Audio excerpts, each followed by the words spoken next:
Aujourd'hui, à l'effet durable, on a une belle programmation. On va être beaucoup dans l'économie sociale aujourd'hui, qui est une thématique que j'apprécie particulièrement parce que justement, là, on se rapproche de la collectivité, on se rapproche des gens, de nos besoins, puis de ce qui pourrait refléter peut-être une société beaucoup plus résiliente et beaucoup plus inclusive pour le futur.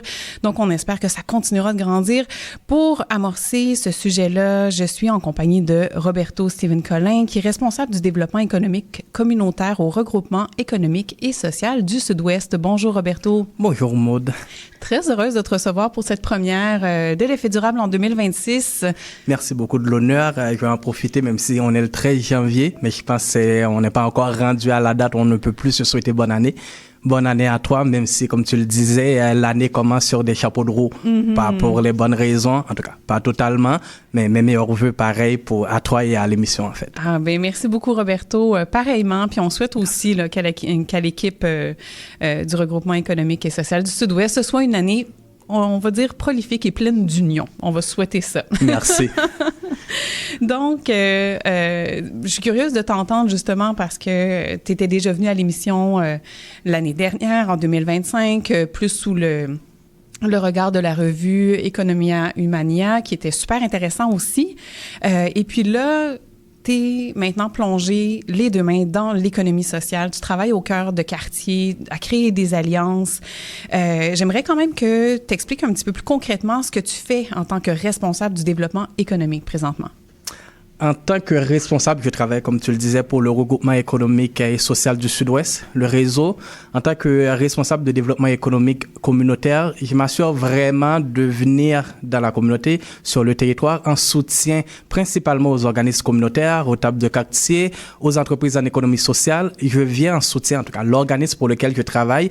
Notre mission, le mandat qu'on a, c'est de venir les soutenir pour qu'ils puissent mener à terme les différents projets qu'ils ont dans leur carton. C'est vraiment ce rôle qu'on s'assure et le soutien peut prendre différentes formes. Ça peut être comme de l'accompagnement stratégique, ça peut être comme une intervention dans l'opérationnel pour les aider à dénuer un nœud qu'ils auraient au sein de leurs organisations.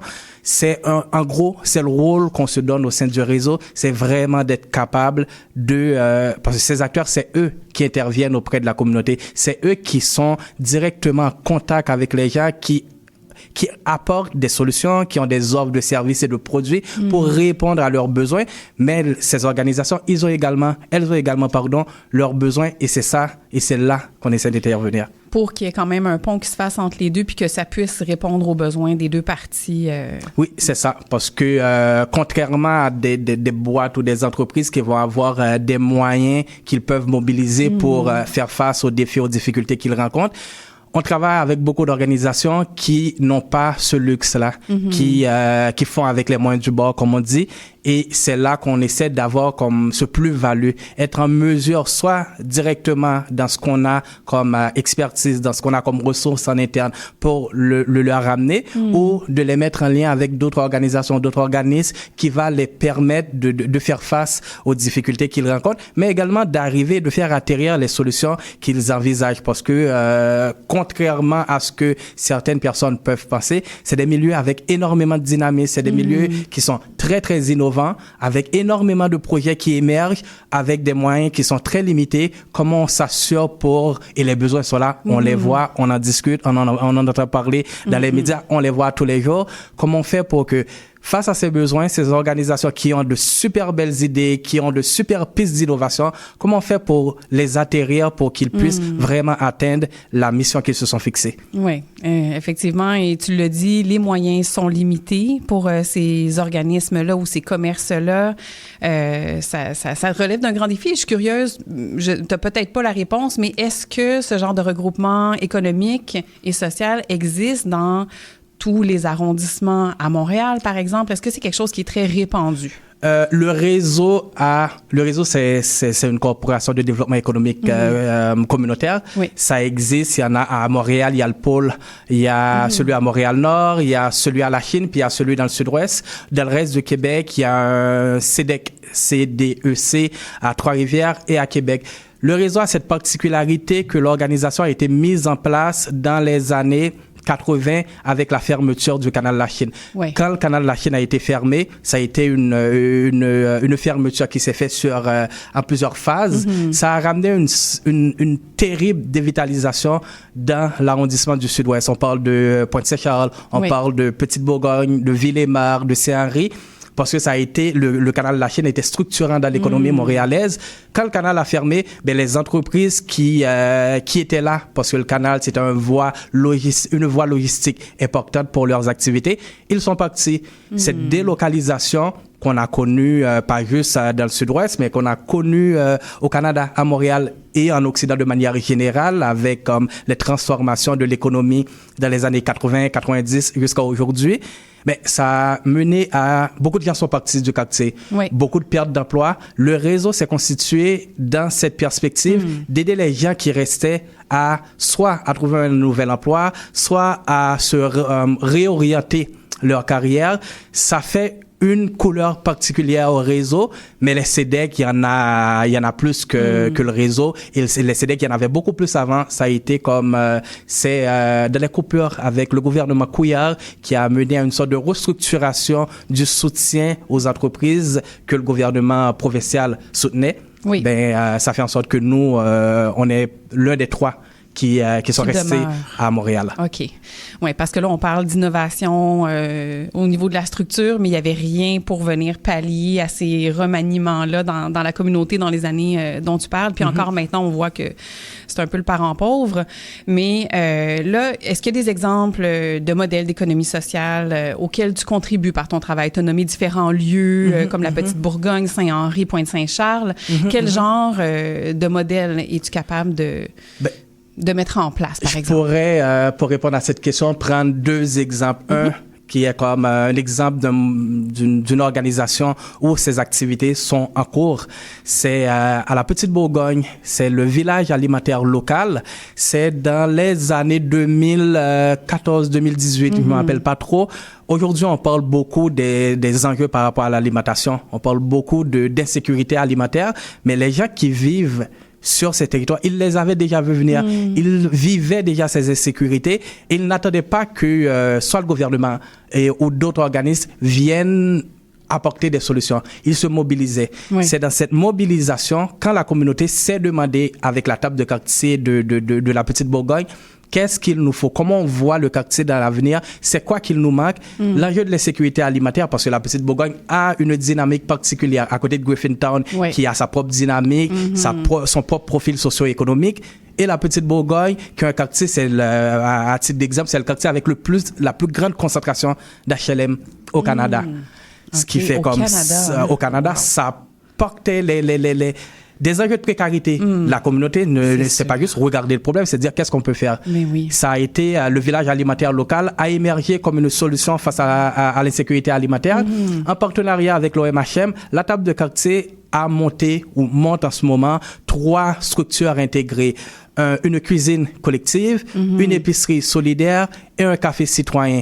Même si ces 3 entités, ils ont leurs propres locaux, mais la table de quartier, avec le soutien énorme de la communauté, des gens qui vivent autour, ils essaient d'intégrer ces 3 structures, café, épicerie et cuisine, pour répondre concrètement aux besoins de la communauté. Et c'est là qu'on va parler d'économie sociale, parce que la valeur ajoutée de l'économie sociale par rapport aux autres, contrairement au modèle traditionnel de l'économie, c'est de mettre la mission sociale comme comment dire ça, l'étoile polaire. C'est ce qui guide, c'est la finalité ultime. Et le volet économique, c'est ce qui vient en soutien. C'est cette affaire de viabilité économique et pérennité de la mission sociale. Pour revenir au Val, ça c'est un exemple concret où la communauté se mobilise. Si on regarde, on va parler dans ce cas-ci de concertation. Dans la Pointe-Saint-Charles, on entend parler depuis un certain temps en fait de la revitalisation de Bridge Bonaventure, qui a un énorme terrain. Il y a eu plusieurs projets qui ont été proposés pour Bridge Bonaventure. Une stade de baseball qui a soulevé la communauté pour dire comme nous, on a des enjeux, nous, on a nos besoins. C'est pas en ramenant un stade de baseball que ça va permettre de dynamiser la communauté. Et dans cette affaire de revitalisation de Bourg-Bonaventure, avec la table de quartier de Pointe-Saint-Charles, eux autres, ils se mobilisent pour faire de la concertation. Et exemple, quand on parle d'économie sociale, ils anticipent des besoins je vais revenir à l'alimentation. Là, il y a beaucoup de discussions autour de qu'est-ce qu'on va ramener. Ils vont doubler la taille de la population. Si le projet de revitalisation va de l'avant comme il est anticipé, comment on va faire en sorte pour cette continuité de la mixité sociale? Comment on va faire en sorte pour garder l'identité historique de Pointe-Saint-Charles, l'un des plus vieux quartiers de Montréal, l'un des quartiers piliers dans le développement économique de Montréal au 19e siècle. Oui. Et là, il y a toute cette discussion. Comment on fait pour ramener les gens? Comment on fait pour répondre à leurs besoins? Comment on fait pour répondre à leurs besoins de manière large? On peut toujours se dire que dans cette revitalisation, on va avoir ce qui est souhaitable, ce qui est, on le veut, des entreprises de high-tech, mais ces entreprises-là, ils ne permettent pas l'intégration dans le tissu économique de tout. C'est pas tout le monde qui a un doctorat en mathématiques ou un doctorat en intelligence artificielle.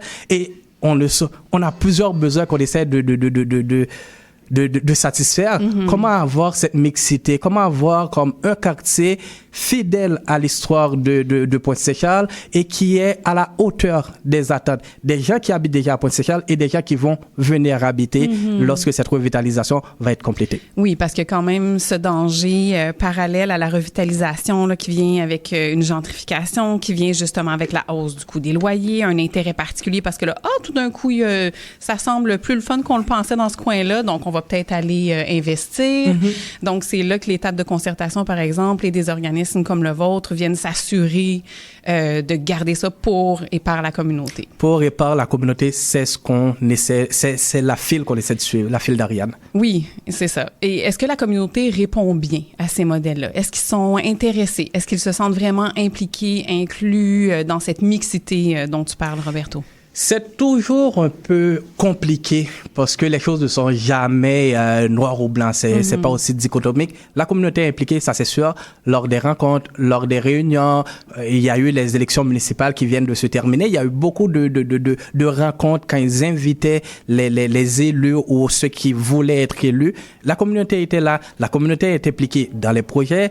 La communauté est impliquée pour donner, pour porter sa voix, pour réellement occuper l'espace public pour dire comme nous voici comment on le voit, nous voici ce qu'on veut, nous voici ce qu'on ne veut pas.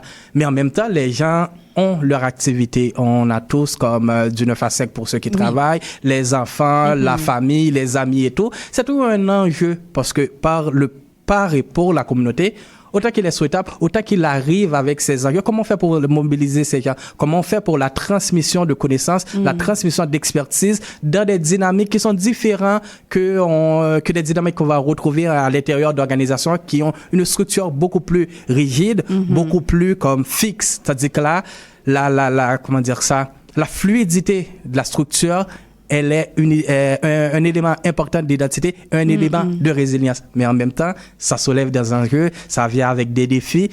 Mais ces défis, ils sont, comment dire ça, la communauté, les organismes sur le terrain arrivent à répondre à ces défis-là, principalement parce que les gens dans la communauté veulent continuer à s'investir parce qu'ils savent très bien que s'ils se retirent de cet investissement, ben, le vide qui va être laissé, ben, ça va être rempli par d'autres personnes, par d'autres voix, par d'autres récits et c'est pas... Ils peuvent pas anticiper et dire comme ça va être à l'avantage de notre réalité. Non, il faut qu'ils soient là et ils sont là en dépit des défis. Puis justement, est-ce qu'un des défis n'est pas justement d'aller chercher une vraie mixité dans la communauté? Parce que là, tu parlais tantôt de la plus grande concentration de HLM dans un de ces secteurs-là. Est-ce que ces personnes-là ont accès à l'information? Est-ce qu'on arrive à les rejoindre? Est-ce qu'on multiplie les efforts pour aller parler à ces personnes qui sont peut-être pas sur un ordinateur parce qu'elles en ont pas les moyens, parce qu'elles savent pas comment ça fonctionne? Est-ce qu'on va chercher ces personnes qui font partie présentement de la marge de la société qu'on voudrait inclure? Évidemment, tu viens de souligner la fracture numérique qu'on va rencontrer au sein de la population. On n'a pas tous le même rapport à la technologie. On n'a pas tous la même aisance à utiliser cette technologie. Souvent, on ne les demande pas, on nous l'offre et on nous enferme dans des cadres technologiques. Il faut qu'on s'adapte. Oui. Et s'il faut rajouter à ça la particularité montréalaise, qui est comme une métropole avec une grande mixité socioculturelle, avec des enjeux socio-économiques, avec des disparités de revenus, des disparités de empowerment. Quand même, des gens qui arrivent, plus tu as de l'argent, plus tu es instruit, plus tu es capable de porter ta voix, plus tu es capable de te mobiliser. Absolument. Plus tu es dans la précarité, plus le réflexe, c'est comment je fais pour m'en sortir de cette précarité. Et c'est un peu paradoxal, parce qu'il faut que tu t'impliques, mais en même temps, ta précarité t'empêche d'avoir soit l'espace mental pour réfléchir à qu'est-ce qu'on va faire dans 2-3 ans, alors qu'au final, tu sais même pas comment tu vas manger, où tu vas dormir demain soir. Mais en même temps, on arrive à les mobiliser parce qu'ils sortent. Ils veulent qu'on les écoute, ils veulent qu'on les entende parce que les besoins, c'est là. Et nous, comment on fait, autant qu'au sein du réseau, qu'au sein des autres organisations, notamment l'étape de CACTC, c'est d'assurer d'avoir cette présence sur le terrain. Et la présence sur le terrain, c'est d'aller à leur rencontre, c'est d'aller à leurs activités, c'est d'organiser des activités qui sont le reflet de ce qu'ils souhaitent. On va parler, exemple, on fait de la cuisine. Ben oui, on va faire de la cuisine, mais on va également s'assurer, c'est le cas, exemple, dans la Petite Bourgogne, il y a comme une quand même grande communauté musulmane, une grande communauté maghrébine. On va assurer que l'offre alimentaire va correspondre un peu à ce que les gens souhaitent. C'est comme ça qu'on arrive à les mobiliser. On arrive à les mobiliser en répondant à leurs besoins, en les écoutant. Et là, je t'amène vers une plus grande question. Il y a tellement de problématiques qui entourent le système capitaliste en place. On est au courant des impacts dévastateurs. Il y a aussi des solutions potentielles et multiples qui sont mises de l'avant pour transformer cette économie. Et pourtant, les résistances sont nombreuses au sein des entreprises, au sein des communautés aussi, où on parle des individus également au niveau de ces résistances-là. De quelle manière est-ce qu'on peut arriver à travailler ensemble, à tout le moins de manière locale? On ne pensera pas macro parce que là, ça demande des transformations beaucoup plus grandes que nous, afin de bâtir un autre type d'économie qui soit pas basée sur l'exploitation humaine et l'utilisation des ressources à l'infini. Là, j'y vais avec les mots très, très franchement. Comment tu vois ça? Ben là, on va revenir à l'économie sociale, c'est l'un des enjeux, la mission sociale, la viabilité économique. Comment on fait pour répondre à ces enjeux? C'est l'économie sociale, en partie évidemment, en partie, oui, on pour comprend. cette raison simple qui est comme si je décide de partir en entrepreneuriat, soit je vois un besoin qui est exprimé et qui n'est pas comblé, soit je crée moi-même le besoin en créant un produit, un service comme innovant, beau, etc. Mais ce que je crée, c'est pour aller capter une valeur. Tandis que là, on va parler en économie sociale.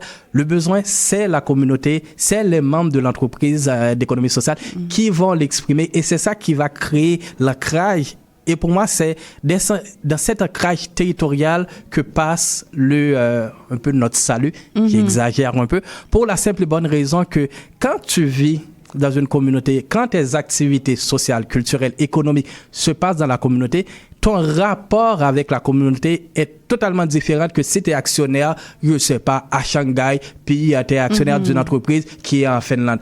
Tu sais plus ou moins pas qu'est-ce que l'entreprise fait, au-delà de ce qui est réglementaire, légal, qui peut mettre en péril l'économie de l'entreprise. Mais là, quand tu es dans une communauté, tu t'impliques. Ce qui se fait mal, ben, tu vas le voir, tu vas le dire, tu vas l'affirmer. On ne peut pas faire ça ou on devrait faire ça pour la simple et bonne raison que l'impact est direct et le décalage entre quand l'action est posée et quand les effets de l'action vont être ressentis, c'est tellement proche que ça va permettre qu'on réfléchit beaucoup plus, on réfléchit mieux et c'est ce que l'économie sociale propose. C'est le modèle de solution que l'économie sociale apporte en fait.